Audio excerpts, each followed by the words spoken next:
You really just have to figure out what's best for your guests, what's going to keep your guests safe, what's going to make them feel taken care of and Yeah. accommodated. But here, Leah, is what people forget. And that is that you also have a ton of vendors parking at your wedding, like dozens of cars. If you have a 150, 200 person wedding, there's going to be 50 catering staff at your wedding, Yep. approximately. Your entertainment, your photo video, your planner, your florist is going to come in and out, your makeup artist is going to come in and out. And not only are these going to come in personal cars, but there might be big trucks that are staying on Yes. site. If you are, a distance away from that warehouse, from that catering kitchen, that truck is just going to stay there. It's not worth it for them to drive back and then come back at the end of the night. So you have to consider all of those vehicles as well.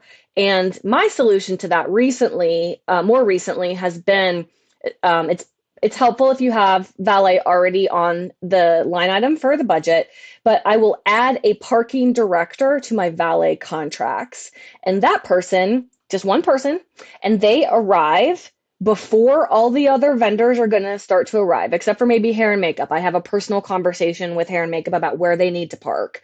But because those folks are getting in way early, right? But Way early. parking director, maybe he comes at noon, and then he is there and he makes that sure that all your vendors and their trucks and their flatbeds and their vans are all parking in the places where you want them to park, and they're not interfering with guest parking, they're not interfering with aesthetics, etc. That is an excellent point. I do agree with you 1,000% that it isn't considered. And why would someone consider it, I guess, if you haven't worked in hospitality Right. and you haven't ever, planned a party or an event outside of a wedding either. But I'm so glad you brought that point because it's something I think everyone should know and consider. Be considerate Yep, for the people that are going to be taking care of you all day. exactly. But I'm glad you said vendors because that is my next point. You're doing a beautiful job of segueing and you don't even know my order. I'm kind of trying to walk us through the whole day. But with vendors, you have mentioned, I love that you mentioned the parking director. That's a great one. What other vendors do we need to be considering that's going to be on site for our home wedding? There's Hmm. obvious like photog and video if you're hiring that, but are there any other ones that people may not be considering? You probably want to have a representative from the tent company there. They can assist you with turning on and off heaters, turning on and off fans. If your tent company did your lighting, they might be helping you dim lights. And then if you have to roll up or roll down your sidewalls, they would do that for you as well. If you brought in a separate lighting company, then someone from the lighting company should be there as well. Again, to help you with dimmers, to help you with any issues with like the power draw. Those are a couple that come to mind off the top of my head. Um, if it is a large property and you're going to be engaging with golf carts to help get folks around, that is Mm, something I usually rent through the valet company. You don't have to.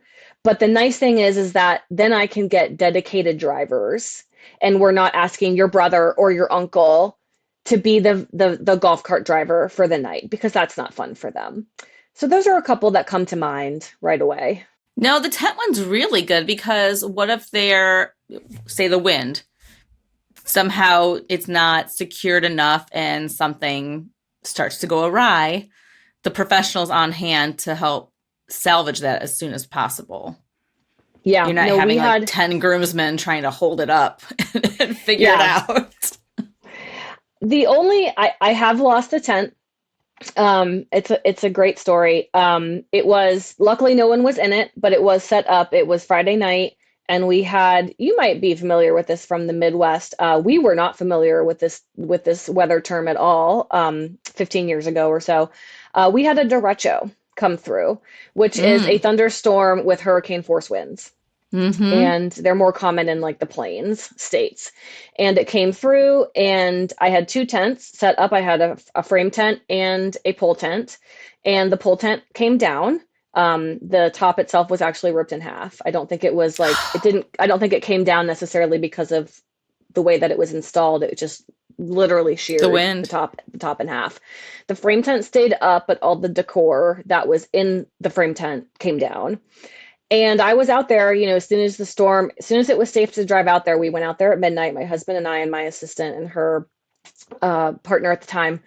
And we were out there at midnight and we were on the phone with the tent company, letting them know, like, okay, this is what we need to replace. This is what is still standing. And they actually also brought the house lost power, and so they brought an extra generator to help alleviate the fact that the house had lost power. There's So something yeah. to consider Mhm. also. Blow a major fuse, there's a power outage in the area. What's your plan B? Yeah, I've lost power at a variety of different types of venues over time, and it's tough. It's tough when you can't play music.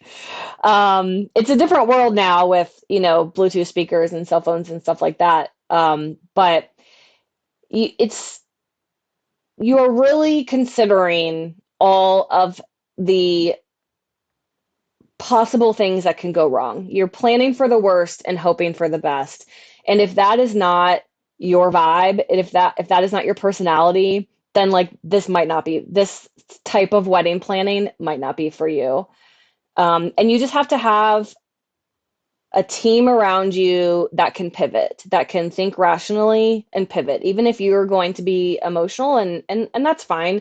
It's understandable to be emotional about changing plans you've invested so much time and so much money in, but you do want to listen to the people who are giving you professional, experienced advice, and if you can, go along with what they're suggesting.